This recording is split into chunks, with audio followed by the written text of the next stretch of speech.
So thank you everyone for joining us for another session today. We've got Peter and Scott from EPS Strategies. Peter and Scott, I'll hand it over to you both. We'll take some questions at the end in the chat. But in the meantime, over to you two. Okay, well, hello everybody. My name is Peter Enrico, and on the phone with me is the session with me is my colleague Scott Chapman. Say hello, Scott. Hi everyone. So today what we're going to talk about is what we call controversial zOS performance subjects, and I'll explain what that means in a moment. Just real quickly, let me just do a couple of other slides here. Just to point out, if you don't know who we are at Enterprise Performance Strategies, we do three primary things. We have our performance reporting software. If you're interested in SMF and decollect and other types of data performance reporting, that's what we do. We also teach a series of educational webinars and seminars rather, and we have three classes you can see listed here. The Essentials class, which is I/O, CPU, and storage, and then we have Parallel Sysplex and Workload Manager. What's interesting about our classes is you bring data to the class and we do an analysis of your data in the class. So we're teaching all of those via the web this year. And then from a consulting point of view, we do war rooms. So if you're interested in having us look at your zOS performance, certainly consider contacting us. But most of the thing we do is we also do a lot of dissemination of information. In fact, I just want to point out that we do have our 2020 fall lineup for our free educational webinars. We give webinars on a regular basis, if you didn't know that. And this fall, we have 10 webinars lined up. We've already gone through one of them. So if you're interested, visit our website, sign up for the webinars. They're every 2 weeks. They're only about a half an hour long, and they are pure education. So if you're interested in performance education, that's what we do. And here are these webinars. And for those of you who don't know, we just recently started a YouTube channel. So certainly visit us on YouTube. It's called the Mainframe Performance Channel. We have a lot of nice and fun stuff planned for education, about performance, about parameters, about technology. So certainly join and subscribe to the YouTube channel. And we promise you, you'll have a number of fun videos that you can take a look at. Okay, so what this presentation is about is what we call controversial performance topics. And in particular, what happens is Scott and I work with dozens of clients and customers every year, and we regularly examine performance data of literally hundreds of systems. And while many of the performance recommendations and discussions we have are very straightforward, each one has its sort of it depends situation. So obviously, you know that in performance, many times you have these it depends sort of recommendations. But in this particular case, what I'm really referring to is that there are occasionally we can look at and do a performance analysis, kind of make a recommendation, and then it starts a big, long back and forth discussion. Believe it or not, it even creates a big, long back and forth discussion between Scott and myself, because there are certain recommendations that are somewhat controversial, because you can look at it from this point of view, or you can look at it from this point of view, whether there's a right answer or a wrong answer, but it tends to be a more strongly opinionated sort of recommendation. So what we tried to do during this session is kind of glean some of those. We actually had, I don't know, well over 10 to 15 of these, and we just gleaned it down to these 5 because we figured it fit nicely in a 1-hour presentation, and that we are going to be able to easily explain things. Now, I will say that when we first signed up for this presentation, Scott and I thought we'd be in the room together looking at each other across the room as we're presenting. So this is a little different for us as we present over the web. So be a little patient with us, and we're going to see how it goes. So the first controversial recommendation or a performance subject is, should you always tune your workload manager goals? And the reason it matters is that, in a lot of cases, the case of workload manager is always been, look, you have these business objectives, you have your goals, make sure you tune your goals and make sure they're well met. But believe it or not, that could be a controversial topic. And so what you see listed here is a point and counterpoint. The way we're going to do this presentation is I'm going to try to take one point, Scott's going to take another point, and we're going to see how it works as we sort of play off each other. So let me just take the point here, and then Scott will explain the counterpoint, and then we'll explain further what this recommendation is. So it says here, workload manager goals should be well-tuned such that the goal is not too easy or too hard. Or another way of putting it is, you set your goal up, make sure that goal is tuned. That was your business objective. Make sure it's tuned. Make sure your PI is right around 1. And Scott, what do you think the counterpoint is there? Well, and the counterpoint to this is, workloads should be assigned WLM goals based on their business importance. And if the workloads are meeting their business objectives, do you need to necessarily worry about the CPU dispatching priority? I mean, that was the whole premise of WLM, I thought, right? Get out of micromanaging CPU dispatching priorities and let WLM just achieve your business objectives for you. And then the final point there is, are you really trying to force certain resource allocations conditions, or is that really the best practice that you're trying to do here? Right. So let us explain further what we're talking about here. So what we're really talking about is you set your goal up and the attitude is, all right, we have a goal, that goal should be met, and let's make sure we meet the goal so that, the high importance workloads get the high CPU dispatcher priorities, the low important workloads get the low CPU dispatching priorities.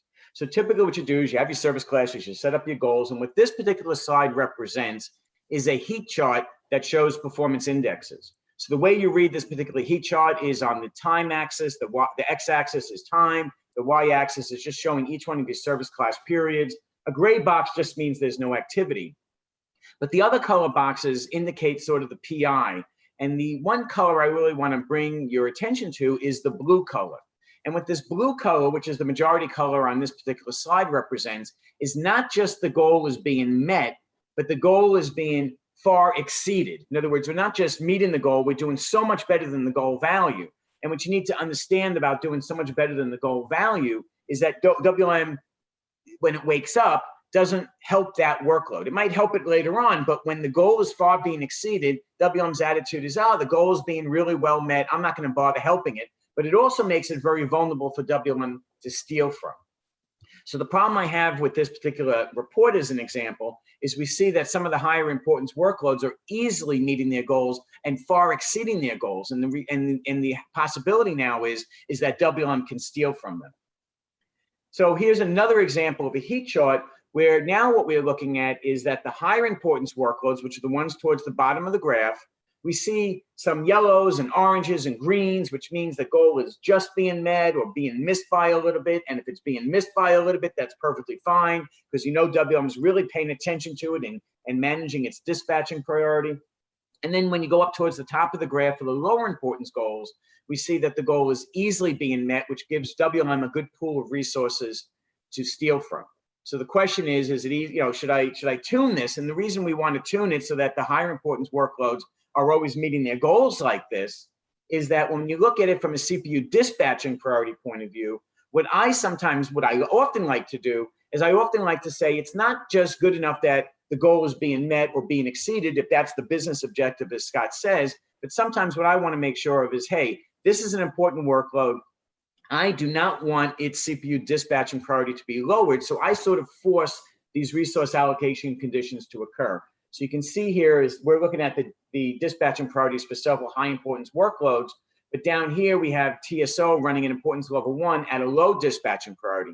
Now, I'm not sure about TSO in this case because maybe I don't care about TSO that much, but I feel a little bit uncomfortable with an importance level 1 workload running down at such a low CPU dispatching priority. So even though the goal is being exceeded, that makes me a little bit uncomfortable. Scott? So I guess my point is, if the TSO period 1 goal was, 90% of the transactions complete in a quarter second, does it really matter that they're running at a low dispatching priority because they're actually completing in 50 milliseconds? I'm not sure that it necessarily does. I guess the one argument against that is as work comes into the system, you could get a flood of this importance 2 and 3 work that's running above TSO, right? And then the danger of this is that, now TSO is really being creamed because there was suddenly a whole bunch of additional work. TSO is running at a lower dispatching priority. It might take a little bit of time for TSO to get, for WLM to notice, oh, look, TSO really is suffering now, and move it back up towards the top. So there is a certain amount of risk inherent in running like this, but I'm not always convinced that it's necessarily the wrong thing. Right. And so one of the things I'd appreciate it if you folks could do for us is, in the chat, if you feel like you want to do it, but we'd love to hear what you have to say with all of these controversial topics. Do you think that goals should be tuned so that they're being met and that's your business objective? And as long as the business objective is being met, that's good enough? Or do you think we should keep on tightening the goal so that we can force certain resource allocation conditions to occur?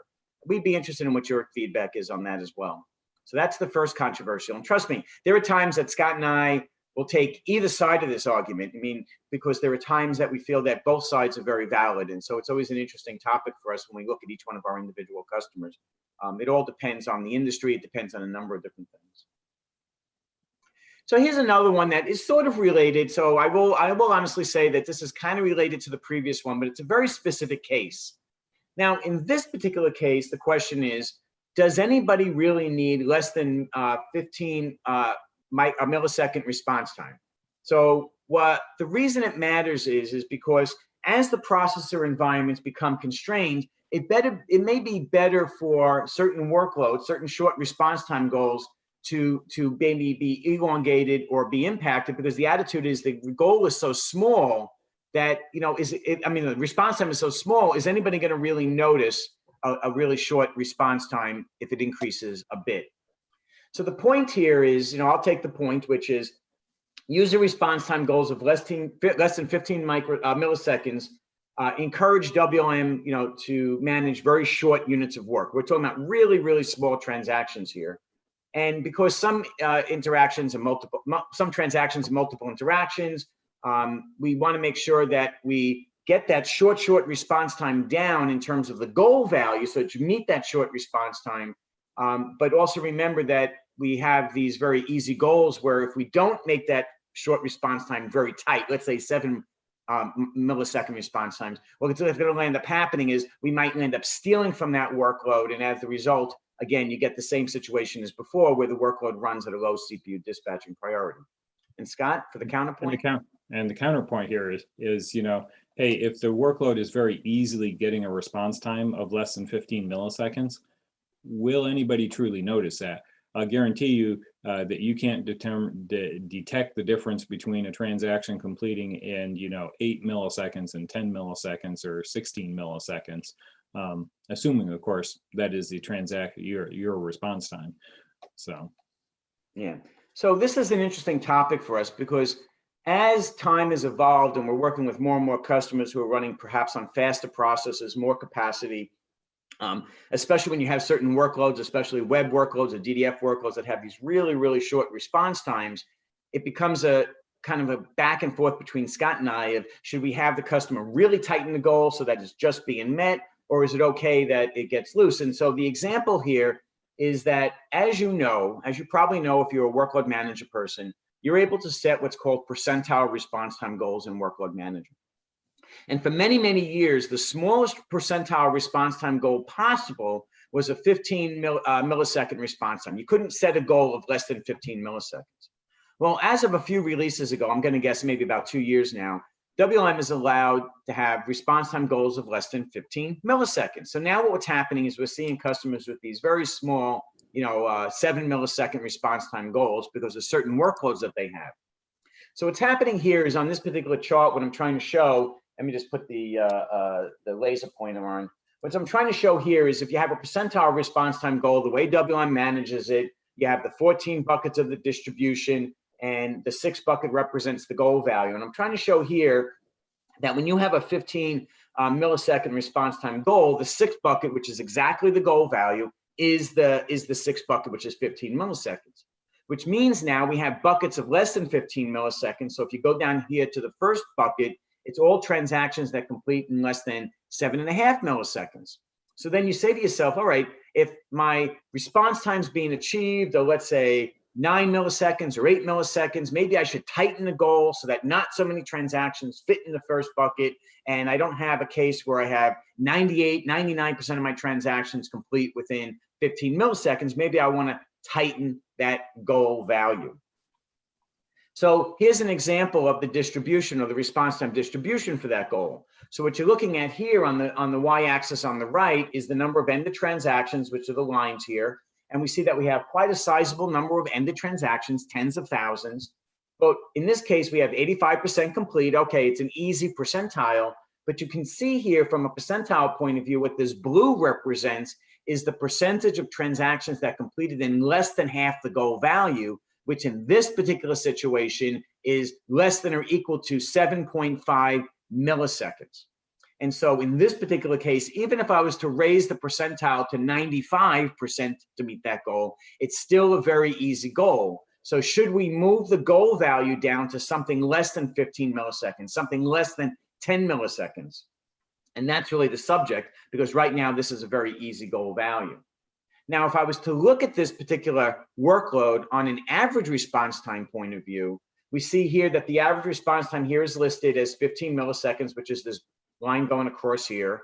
But in this particular case, we saw that the vast majority of the transactions were getting greater than half the goal value. And in fact, when we look at the average response time, what we see is the average response time hovers between 2 milliseconds and 4 milliseconds. So should I lower this goal to be at 6 millisecond, 7 millisecond, 5 millisecond response time? Is that too small? Is that really worthy of a goal value? Is anybody going to notice if a transaction gets 4 milliseconds goes and gets 8 milliseconds? So as Scott would say, go on, Scott. Well, I was going to say, well, and the case is that certainly if you actually have an end user that is seeing that 5 millisecond response time, if that transaction is equal to one business interaction, one user interaction, then no, the user is not going to see it. But in this particular example that Peter was showing, right, the issue was that this was DDF. So it's not uncommon for applications to end up generating a single DDF transaction per SQL, and a business interaction, an end user to the end user, a transaction, an end user interaction very well may contain multiple of those SQL. So what we need to understand is the application, right? And how many of these transactions is the application really generating? So if the application is generating, let's say even 10 of these 22 millisecond, 4 millisecond response times, okay, so that's still tens of milliseconds, and the end user isn't going to notice a difference in tens of milliseconds. There's been studies that's listed here that says the average human reaction time for visual stimulus is 200 to 250 milliseconds. And if you're a Formula One driver, you're on the lower end of that range. If you're like me, you're on the higher end of that range. But it's somewhere in that ballpark. So if you're trying to manage response times, again, back to the actual end user at 15 milliseconds, you're just you're overachieving and you're overprotecting that. The user doesn't need to get the answer back in 15 milliseconds. Actually, next week, I'm going to talk about this a little bit more in the response time webinar that I'm doing next week. So you can go join up on the website and we'll talk a little more about it next week. But yes, certainly sign up for those webinars. And by the way, Graham said in the chat, and again, anybody can add to the chat to give their opinion. If you're an electronic trading company, obviously, a short response time. Microseconds. Yeah, those are in very short times. So we get that. That's why I'm saying, because what happens is, when we meet with customers, we really do have to understand the workload and what it's doing. As Scott said, is it multiple transactions? Is it one transaction? So it's not always a straightforward answer. So I don't want to say, yeah, always tune the goal so it's just being met. Sometimes it's okay. All right, it's an easy goal. Sometimes it's not okay. That's really what the issue becomes. But short transactions are certainly interesting. Oops, sorry. All right, so what's the next one? The next one is an interesting one because it is becoming a more popular topic because we get asked about it a lot. So we figured let's talk about this because I don't know if we form solid opinions on both ways. In fact, Scott and I were talking about this last night. So the question is accounting for park time when calculating CPU percent busy. And we'll explain what that means in a moment. And the reason this particular topic matters, it's the way we analyze our logical processor constraints and utilizations for our LPARs. So what we're talking about here is our LPAR utilization, what you see on your monitor for how busy the zOS system is, which is a fundamental measurement, which is why it's a little controversial if we want to perhaps change the calculation.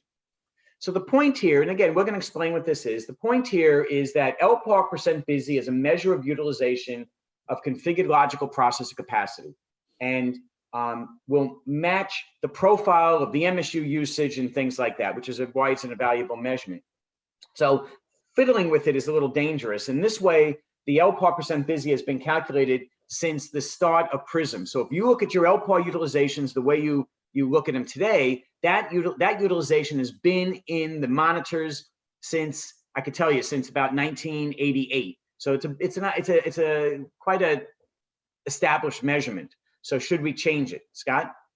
Yeah, so the counterpart here is that, well, what's changed is we now have hyperdispatch in most LPARs, not all, but most LPARs have some low pool processors. Those low pool processors are parked until there is actually demand and the ability to consume those low pool processor resources.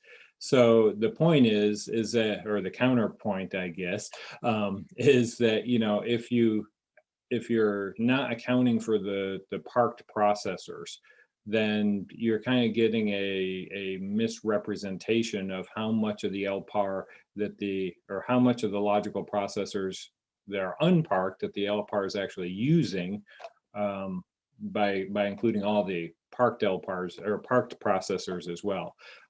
So the theory here is that, well, if you subtract out the park time, then maybe you can get a more accurate assessment of latent demand. Right. So let's explain what this is about in more detail, and then we'd be interested in hearing your thoughts.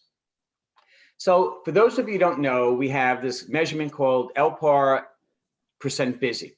And what LPAR percent busy measures is the logical constraint of a logical partition, right? You have physical utilization, which is how busy this LPAR is using on the machine, how much CPU the LPAR is using on the machine. But it's very possible that if the number of logical engines is smaller than the number of physical engines, then what happens is you have this LPAR utilization that you use, or anytime you use it, to understand if I'm reaching the constraint of my logical capacity. Again, the whole point is if I have, let's say, a 10-way CPU, but my LPAR is 8 logicals, if that LPAR was 100% busy, adding a physical is not going to help you. You have to add a logical.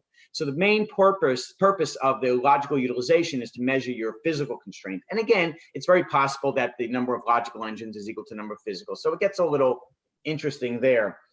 Anyway, the point is we always use logical utilization as a common measurement in measuring our zOS utilization. And what you're looking at on this particular chart here is the formula for LPAR busy time percentage. And for many years, I could tell you since 1988, the measurement has been the partition dispatch time, so how much CPU is given to the partition, right? So how much CPU consumed, divided by the online time, because the attitude of the online time, or the time that the processor was available, is the total amount of time possible, right? Which is, let's say, in a 15-minute interval, each processor is online for 15 minutes. So you would use that 15 minutes times the number of logical processors as your online time, as an example.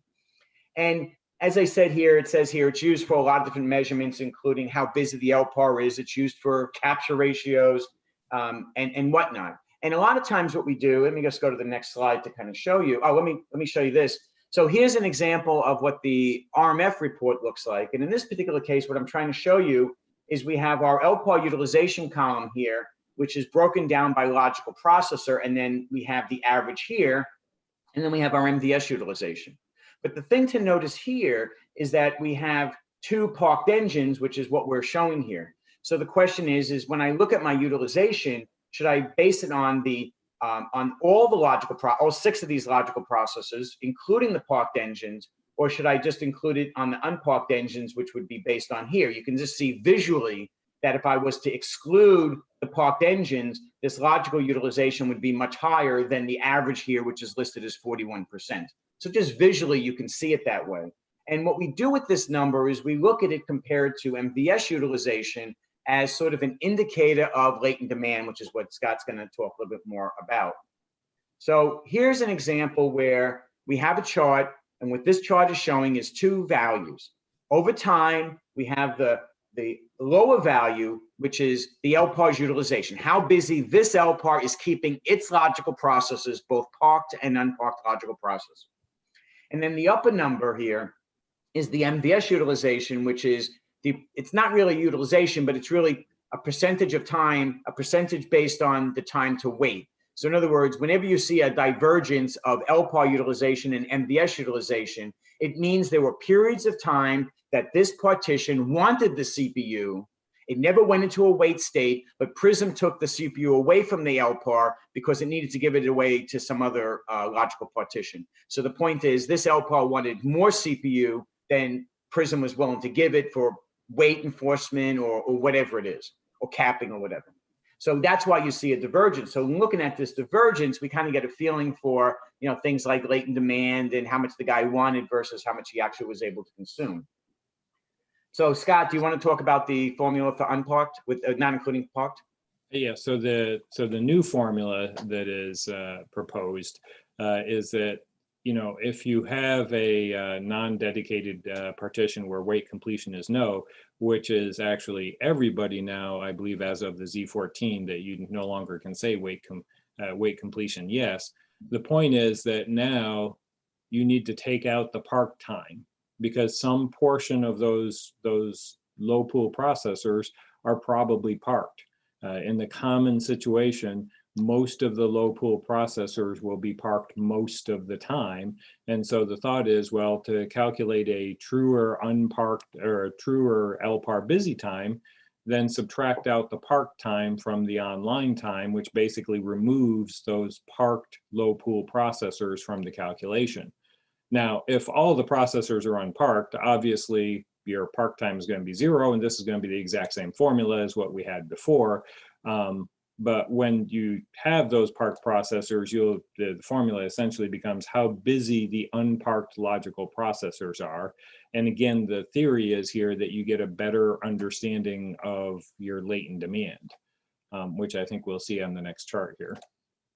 So on this example here, we've now added in this blue line that says that was the calculation of the LPAR percent with the parked time subtracted out. And in fact, what you see here is that in this particular example, on the left-hand side of the chart, the MVS busy and the new version are very, very similar. In fact, it seems to overlap completely there in places, implying that there was probably very few periods of latent demand or very few or low to no latent demand, right? So this, in fact, seems to be a better measure for understanding that latent demand. However, my problem with it is it leads to strange situations like we see over here on the left. On the left, we do see this larger divergence now between the lines, which indicate there's more latent demand.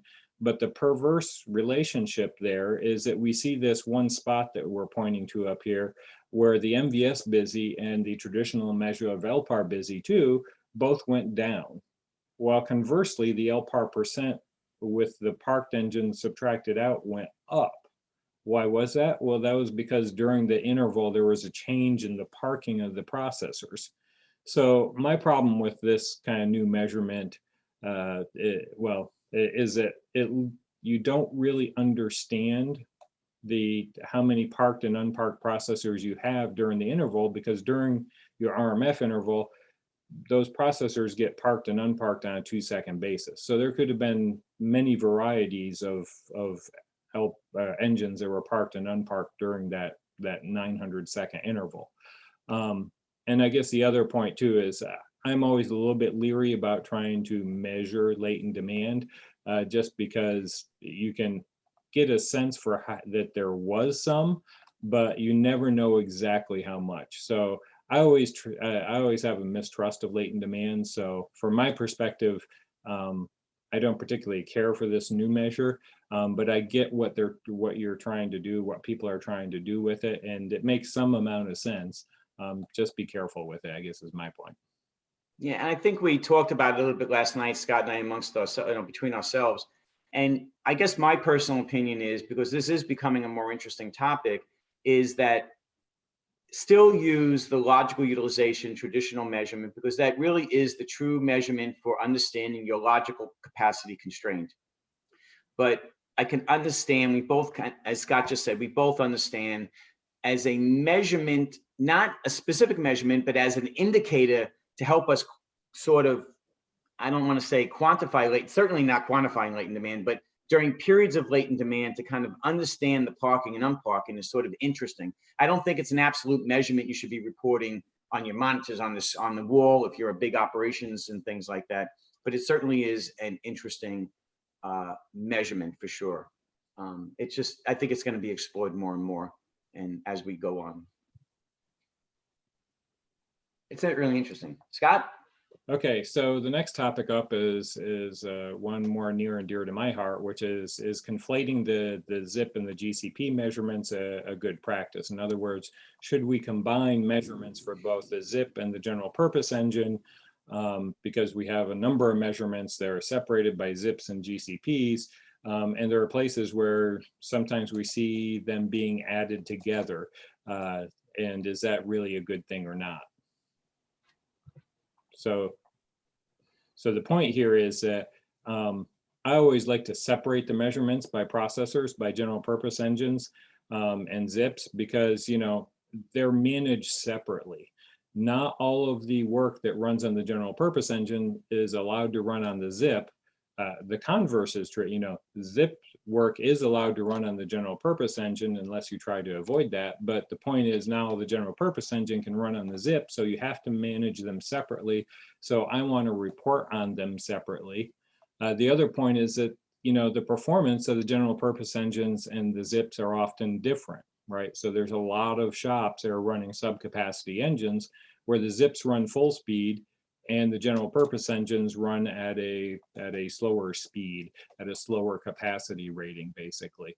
And so you have to do, if you're conflating them, if you're putting them all together, then you have to have a conversion factor. The conversion factor is always imprecise for your particular situation. I mean, it gets you in the right ballpark, but again, do you want to then add those things together?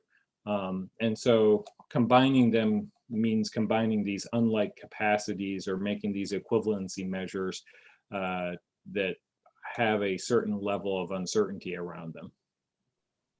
Right, and I guess the counterpoint is, and I'll be honest with you to say that I'm more for the point here, but the counterpoint here is that by looking at both the measurements, the zip measurements and the CP measurements combined as one set of measurements, then we get an overall viewpoint of processor capacity and what the user is actually using. Yes, you have to go through the whole conversion factor and the normalization factor for the zips if there are different speeds in the CP engines. But what we want to understand is how much processor capacity does this customer need, or how much processor capacity is this customer using, so that when they do an upgrade, they understand what their demand is. I'll be honest and also say that we tend to look at it separately, but the reason the counterpoint exists is that a lot of times if you look at IBM's measurements, if you look at IBM presentations, they combine the measurements on a regular basis.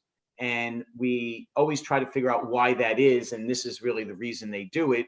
And so that's really the counterpoint there. Another reason, I guess, is because this is what IBM does. So Scott? Right, so here, what we have is the capture ratios. And we have a zip capture ratio in green up at the top. Now you'll notice that the zip capture ratio is really quite high here, and there's a good reason for that, right? The system overhead stuff that is typically uncaptured doesn't get to run on the zips, and so the zips naturally tend to have a higher capture ratio than the general purpose engines. Then the other thing you'll see here is the bottom line in orange is the general purpose engine capture ratio. And in this particular case, the GCP capture ratio is actually pretty low. I mean, there are times a day when it's down around 70. So to be honest, that is very low and is probably not a good thing, or maybe this is a very small system with relatively little work running. I'm not sure which one this was, but regardless, it'd probably be something I'd at least double check. Now, the two lines in between here are kind of the interesting lines, because there are two different ways of calculating a combined capture ratio, combining the zips and the general purpose engines. Now there's an IBM Tech Doc listed down here at the bottom of the screen. You can go download the slides and then you can click on it. If you try clicking on your screen now, it won't work, but you can go click on it later and it should work for you. And they have two different methodologies in there for calculating the combined capture ratio. And here I just recreated those and plotted them both. And what you can see is that they both end up being in between, as you would expect, right? Because there is the total utilization of the machine is both the zip and the general purpose engines. And so the combining them together, the theory is, well, you get a better capture ratio because you're looking at all of your utilization then.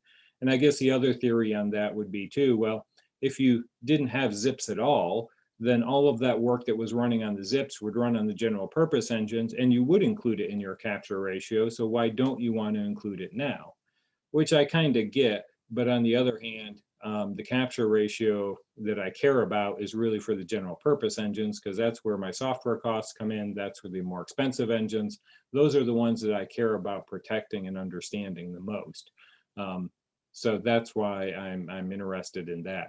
So, and it's also interesting that the two different ways of calculating that capture ratio, combined capture ratio, results in two very different numbers.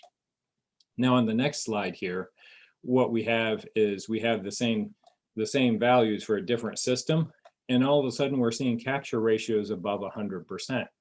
And so the question comes in here, well, how did you get to capture ratios above 100%? And the answer is SMT. So with SMT, simultaneous multi-threading enabled, all of the measurements get very, let's just say, interesting. Okay, because now when you think about it, you do have times where you have two threads that are concurrently executing on the zip at the same time. Now, if you just looked at that from that perspective, you could say, well, from a CPU time perspective, you could end up with twice as much CPU time being zip time really, as you have zip engines, and that doesn't make a whole lot of sense. So in the measurements, they actually record in the SMF data the zip time as if it was not running SMT. But those calculations to record it as if it was not running SMT are also based on a whole bunch of measurements that are also estimates. And so it's actually math on estimates and estimates. And so it gets very, I like to call it squishy. It's not a real solid number.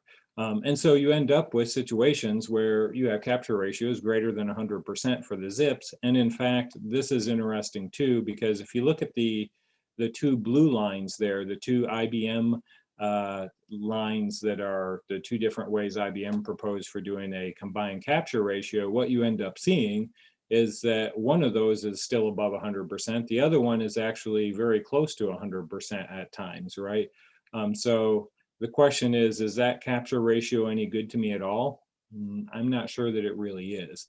And in this particular case, you know, the general purpose engine capture ratio is still above 90%, even though this system was apparently large enough and busy enough that there was a fairly substantial amount of zip activity, and they felt like they needed SMT to get more capacity through.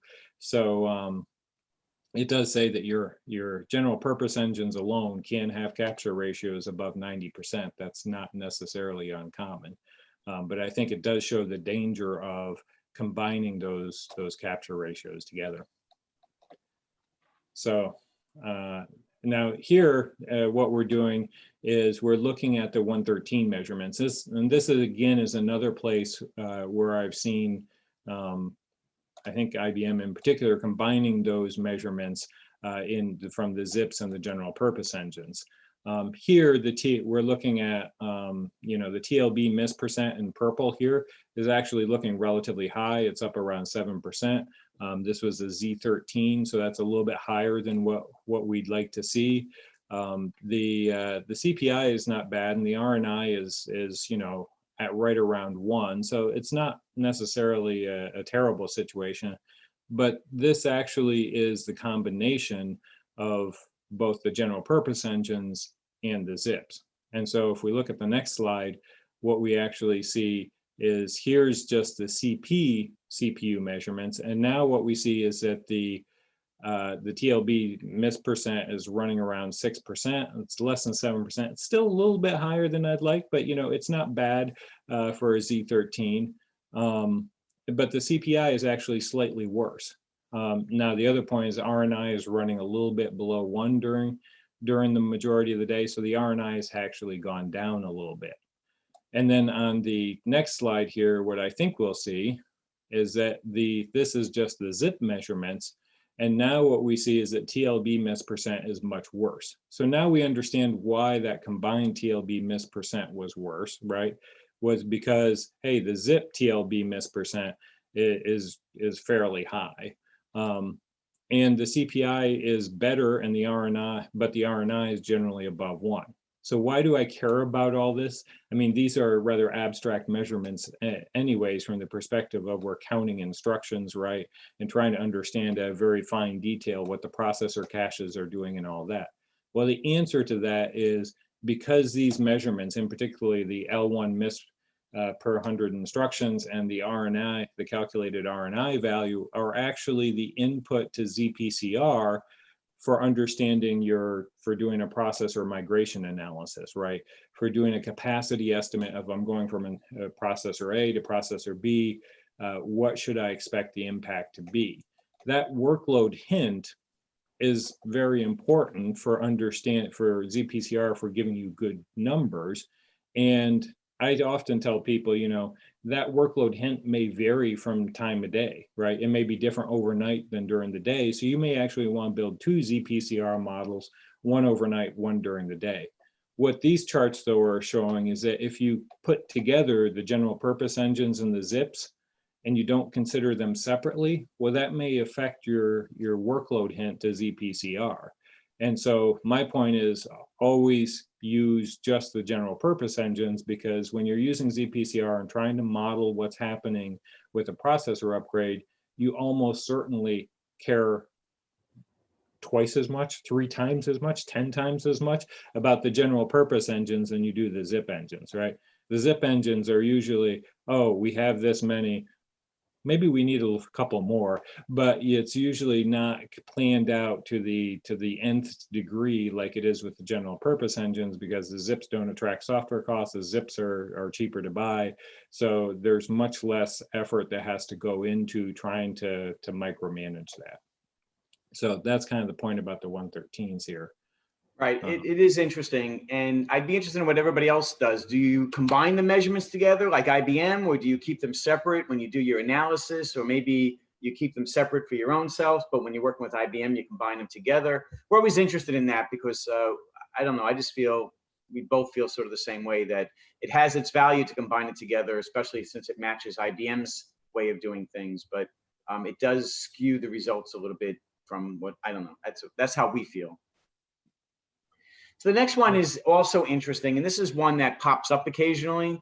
And whenever it pops up, we see lots of back and forth on the forums. We see lots of phone calls back and forth. We have lots of back and forth with our customers. So we're always interested in this one as well.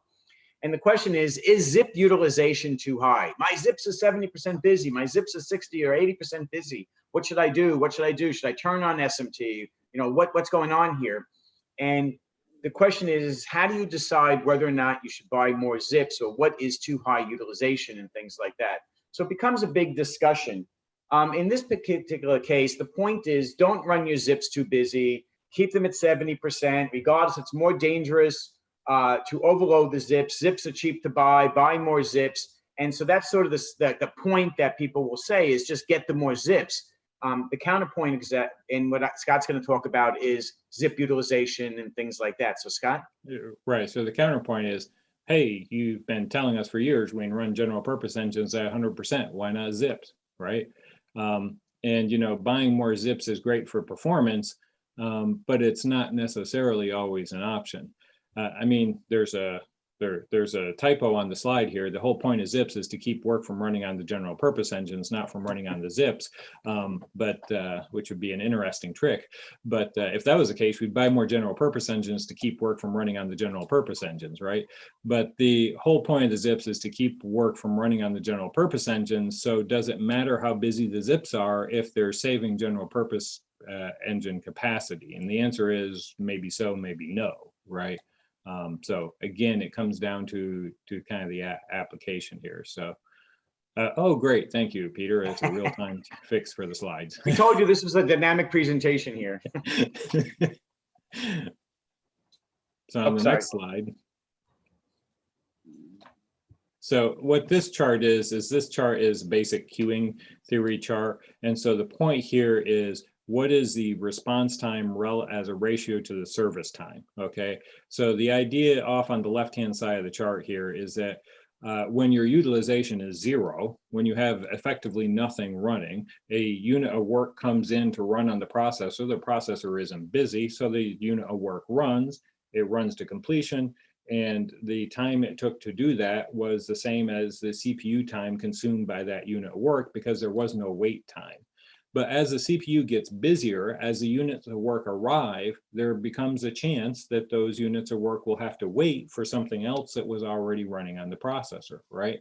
So the point of that is that if you only have one CPU, okay, and that would be a very bad situation to be in, but some people actually are in that situation. But if you only have one CPU, once you reach a utilization level of 50%, that average delay time works out to be, on average, such that your response time is twice your CPU time. So your CPU time, it was a second for a transaction, let's say. On average, there's going to be enough CPU wait time at 50% busy such that that's going to be, your total response time is going to be 2 seconds, right? You had a second of CPU delay plus a second of CPU consumption. Now, the problem is this isn't a linear scale, as you can obviously see. It takes off like the hockey stick type of thing, right? So at 70% with a single CP, now you're up to over 3 times your service time, right? So if you had 1 second CPU consumption, you had over 2 seconds of CPU delay for a total response time for that for over 3 seconds. And you can see it just gets higher and higher as you get more, as your CPU utilization goes up. Now, in contrast, if you have more CPs, more places to dispatch work, those curves shift out farther to the right. Because what's happening now is that as those curves shift out farther to the right, as you're running at, say, a 70% utilization with 2 CPs, is where now you've hit that 50%, or where you've hit that doubling of elapsed time to service time, right? So you had 2 seconds, or you had 1 second of CPU time. If you had 2 CPs at 70% busy, you'd expect a second of CPU delay for a total elapsed time of 2 seconds. And you can see that that pushes out even further as you add more CPs. So why am I talking about this? Well, because the number of zips you have is often relatively low, especially in the smaller environments. Now, in the larger environments, we certainly see customers with dozens of zips, in some cases as many or more zips than they have GPs, but it's also not uncommon to see a customer with a single zip. Now, today, my belief is every machine should have 2 zips, in part because you're running more and more workload on the zips. And again, having 2 zips increases the amount, decreases the amount of zip delay that you have, and increases the chance that you'll get onto the zip when a unit of work comes in. So the point here is that just to arbitrarily say, hey, when I'm running 50% busy or 70% busy, maybe I should buy another zip. Well, it kind of depends in part on how many zips you had in the first place. I mean, if you think about it, if you had 10 zips and they're running 70% busy, that means on average you have 3 zips that aren't busy, right? And your 10 zips at 70% busy, as you can see there, there's relatively little delay time expected from the queuing models at that point. So on the next chart here, what we show is this is a machine. This is here's a zip utilization that's up above 90% for several intervals. And there's certainly even more intervals that are above 80%, which would cause some people to say, oh my gosh, I need to go buy more zips, right? And my question is, well, do you need to buy more zip? Why did you have zips in the first place? We had zips in the first place to keep work from running on the general purpose engines. So my favorite metric to look at when trying to understand if I need to buy more zips is am I crossing over and running on the general purpose engines? And so the next slide overlays on top of this the amount of crossover to the general purpose engines with that little red line with the dots there. The point is that red line is not necessarily well correlated to the actual zip utilization. And why is that? Well, because it depends on the arrival patterns of the work, right? So if that zip utilization was driven by, a single transaction, right, that's running on a single zip and there's no other transactions trying to get to the zip, well, you can run that zip utilization very high then because nothing's coming in and waiting for it, right? So in contrast, maybe you're running many items on the zip, many units of work running on the zip, and you're still driving it high, and maybe there are many things waiting. So it just depends on the arrival pattern of the work, how big those transactions are, things like that. So the amount of crossover is not necessarily well correlated. And really my goal of having a zip is to avoid running work on the general purpose engines. And for most of these intervals, it seems like it was fairly successful. You will see that there are spikes here where it is up above 80%. So maybe I do want to consider purchasing another zip, but my reason for doing that is because work is crossing over and running on the general purpose engines, not necessarily just because the zip utilization is at a particular level. Now, having said that, I will say that there is also a valid point if you have to understand your applications again, right? So if you've effectively turned off crossover with IIP honor priority on the service classes to try and prevent the work from running on the general purpose engines, maybe what you're ending up seeing is more zip delay. And we don't have a chart in here in this presentation showing the zip delay, but that's another thing to look at.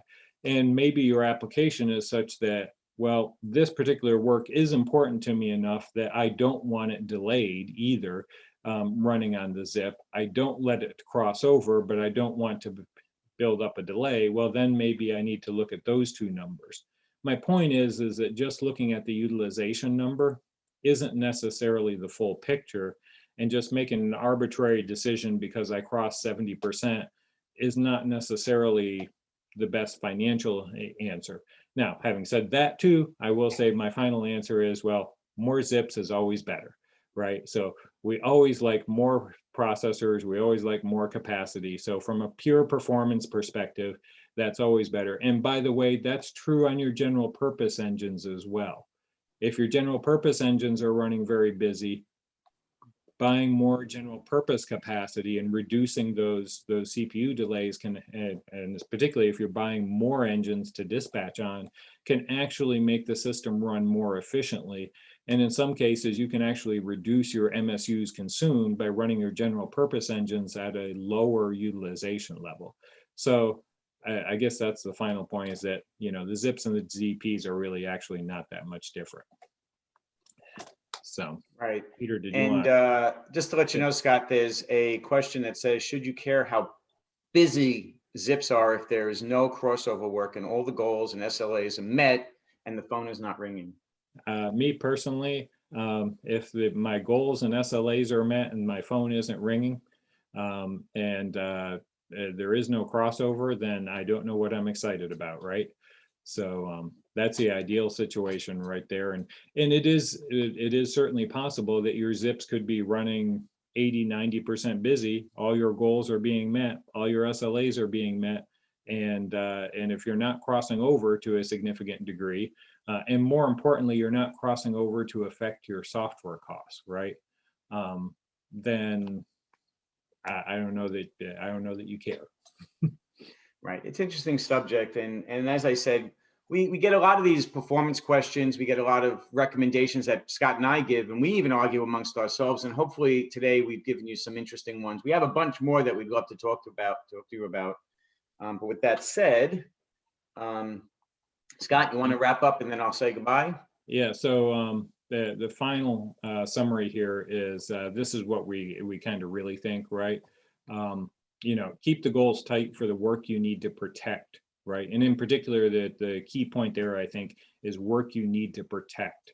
Even if it's meeting or exceeding your business goals, there are times when you need to protect it from, spikes of work coming in.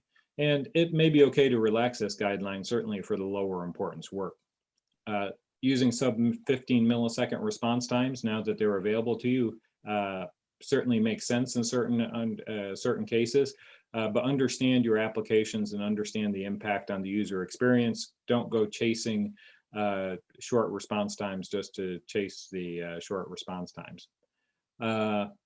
We generally would say calculate your LPAR busy percent the traditional way as RMF and CMF do. I mean, the other point on this, I guess, is if you're calling it LPAR busy percent, just use a traditional measurement. The new measurement with the unparked or with the park time subtracted out, if you want to use that for your latent demand analysis, okay. I would just say don't call it LPAR percent busy to conflate it, to confuse it with what we've been using for the past umpteen years. Reporting the GCPs and the zip separately is almost always the right answer. Sometimes IBM tries to conflate those together, understand what's going on there, but reporting them separately is almost always the right answer. And zip utilization is not as important as some other measurements, such as crossover, as perhaps zip delay time. And the zip utilizations can be pushed to high utilizations just as GCPs can. It's the same risks in both places. As you go up with utilization, you may increase delays. That increased delays happen on general purpose engines, that happens on zip engines. And so there's a similar situation there. I guess another argument on that point may have been that, well, you have a wider variety of work running on general purpose engines, so maybe you have low importance work that can be delayed and it's okay. But today we have a wider variety of work running on zip engines too. So just remember too, though, that the justification for buying zips is a lower hurdle than general purpose engines. So don't work yourself up into a lather trying to figure out the micromanaging the number of zips. Just buy more is usually not a bad idea. And generally avoid crossover because that's the whole purpose of the zips. So we seem to have consumed 57 of our 60 allotted minutes. Right. And if I could just add one thing, by the way, with this LPAR utilization, if you go to our website, I gave a presentation a number of months ago about this. And in that presentation is the history of the SMF type 70 record, because I actually was able to get the very first SMF manual. So go take a look at that. It's a fun little presentation. But Scott's right. We did consume our 57 minutes. So for those of you who can able to give some feedback, or we'd be interested in what you think additional subjects of interest would be, but we'd certainly appreciate if you can fill out your conference evaluation and feedback form. One thing I do want to point out is here is the QR code. And finally, again, take a look at our mainframe performance channel and take a look at our webinars that are coming up. So we hope to see you there. So if anybody has any questions, we're here. We have a couple of minutes. Nathan, anything? No, I was just jumping back just to ask if anyone has any questions for you. Could they post them in the chat, please? And then we've still got a couple minutes if anyone does have any questions. Yeah. And sometimes you should be a fly in the wall when you have Scott and I arguing about certain recommendations when we work with our customers, because we sort of go back and forth. But many times it is really a it depends situation. But we do see certain subjects do cause more discussion than others, and hopefully we got that to you today. So thank you very much. Thanks, Jim. Thanks, Jim. Thanks, Graham. Thanks, everybody. And that's it. Nathan, anybody have any questions? No questions through so far, so I'll just post a link to the feedback in the chat. If everyone could take the time to do that, it really helps us to form the sessions. And it helps everybody. So we do appreciate the feedback. And we do hope we get to see you next year in person, though, because we miss everybody and we want to visit with everybody and stay healthy. Yeah, hopefully next year it'll be in person rather than this. Yeah. All right, well, we'll leave it there. Thank you, everybody. If you've got any questions, you can always send them straight to Scott and Peter. We're always here, so thank you very much. Thanks, everyone. Yep, thank you. Bye.